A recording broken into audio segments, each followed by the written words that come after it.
নারায়ণগঞ্জের রূপগঞ্জে নির্মাণাধীন গন্ধব্যপুর পানি শোধনাগার প্রকল্প পরিদর্শন করেছেন বিএনপির মহাসচিব মির্জা ফখরুল ইসলাম আলমগীর। সোমবার সকালে প্রকল্পটির পানির উৎস লাইন এলাকা এবং শোধনাগারের বিভিন্ন স্থাপনা ঘুরে দেখেন তিনি। এ সময় গন্ধব্যপুর পানি শোধনাগারের প্রথম ধাপে প্রতিদিন 50 কোটি লিটার পানি রাজধানীতে সরবরাহ করা হবে বলেও জানান তিনি।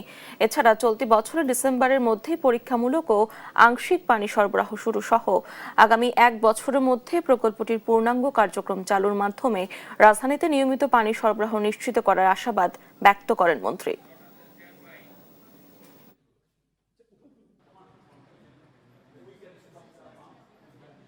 গ্রাউন্ড ওয়াটার থেকে যেটা আমরা পানি ঢাকা শহরের জন্য নিতাম, এটাতে গ্রাউন্ডে একটা বহু নিচে নেমে যাচ্ছিল, প্রায় 1000 মিটার নেমে যাচ্ছিল।